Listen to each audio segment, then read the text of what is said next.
洞察局势，开启视野。这里是火力早报时间。库皮扬斯克局势逆转，乌军重夺关键枢纽。爱沙尼亚外交部长放狠话，越线俄军格杀无论。俄罗斯航天局画下月球大饼，财政全因制裁面临1000亿赤字。据俄罗斯侵占军事博客透露，乌军已在库皮扬斯克取得重大进展，成功将俄军赶出奥斯基尔河西岸的大部分地区。目前，乌军已重新控制了该市的重要区域，包括牛奶罐头厂附近以及周边的多个居民点。被认为与俄国防部关系密切的 Raba 频道甚至直言，俄军在该地区的局势已经非常危急，不仅丢掉了重要的桥头堡，防御力量也被描述为支离破碎，主要依靠无人机苦苦支撑。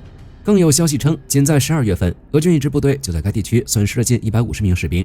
造成这一切的原因就是俄罗斯指挥部的虚假报告，为了迎合上级，前线扩大了战果，导致预备队被错误调离，最终让前线部队陷入了无法坚守的绝境。在乌克兰激战正酣的同时，波罗的海的火药味也越来越浓。爱沙尼亚外交部长查赫科纳放出狠话，如果俄罗斯士兵敢再次越境，爱沙尼亚将不再客气，直接使用武力击毙士兵。这并非空穴来风，早在今年10月，爱沙尼亚边境就曾出现过未佩戴徽章的小绿人。为了防止克里米亚模式重演，爱沙尼亚已将枪口对准了边境线。查赫科纳明确表示，俄罗斯是该地区唯一的侵略性国家，爱沙尼亚的强硬不仅仅是为了自己，更是为了整个北约东翼的安全架构。此前甚至有3名俄罗斯边防人员越境进入爱沙尼亚。爱沙尼亚内政部长嘲讽道，如果俄军连地图都看不懂，难道还要我们记地图教他们怎么看吗？这种荒谬的越界行为正在将双方的紧张关系推向临界点。面对地面的困局，俄罗斯似乎想把目光投向外太空。俄罗斯国家航天集团宣布，已签署国家合同，计划在2036年前建成月球发电站，为未来的月球基地提供长期电力支持。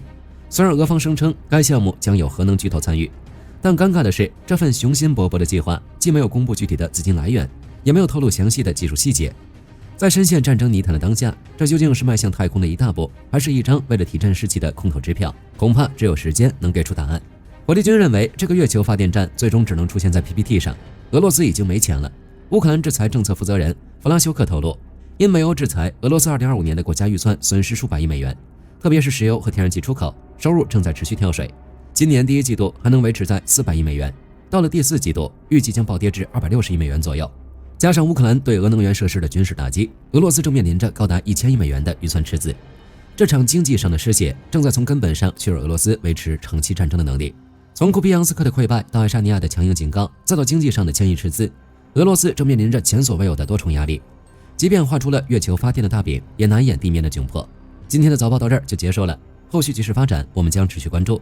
我是火力军，下期见。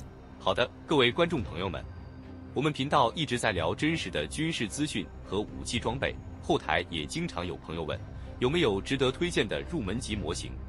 今天就和大家分享一款近期接触到的产品。首先，它的外形还原度做得相当不错，比例准确，武器上的一些关键细节和标识也都有体现，材质也说得过去，拿在手上有不错的分量感。其次，它具备一定的可动性，对于理解基础操作原理有一定帮助，让它不仅是个静态摆件。综合它的做工和可玩性来看，价格确实比较亲民。对于想入门模型收藏，或者单纯想在桌上贴一个摆件的朋友来说，是一个性价比很高的选择。商品链接已经给你们上了，感兴趣的朋友可以自行了解。